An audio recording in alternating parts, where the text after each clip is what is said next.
Hi mga ka-agri, this is part 2 and dito na di ay ng Azolla reproduction. Nilagyan ko na yan siya ng net no para hindi siya mahulugan ng mga dahon ba. Ayan, green na green, tingnan ang mga yan oh. Feeling ko di sila makahinga dahil sobra kasikip nila, tingnan oh. Kaya kumuha ako ng isa pang lagayan para malipat sila, lalo na yung nasa microwavable ba, para makita rin natin na dumadami sila.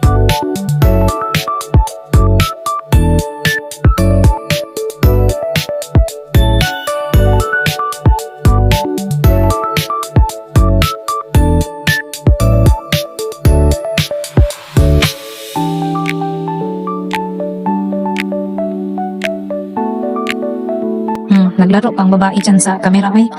Kala mo naman nag-response yung camera. Tinakpan ko na nga pala ulit dahil medyo mahangin at wala rin naman araw kay very ka-cloudy sa weather ba. Hi, usab mga ka-agri, day 3 na sa reproduction no.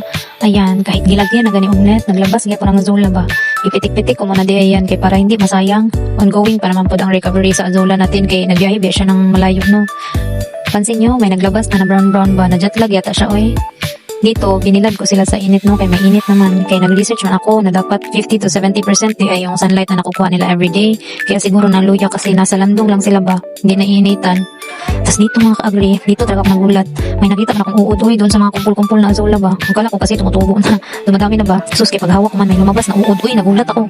Natapon ko talaga yung kumpul na Azolla ba. Kinuha ko talaga yung bigay sa akin na dissecting kit ng senior high ako mga ka-agri. Isa-isa kong tinignan yung mga kumpul. May ulod talaga siya. 6 yata yung nakuha ko. May 2 malaki, tapos maliit na yung iba. Gigib ko sa mga itim na ants kay para mabusog naman sila. Hi mga ka-agri, day 4 na tayo sa Azolla reproduction. Nagtingin lang ako dyan mga ka-agri. Medyo marami-rami na kasi yung nagkukulay brown. Nag-isip ako ba kung anong gagawin sa kanila. Tingnan nyo naman kasi yan mga ka-agri.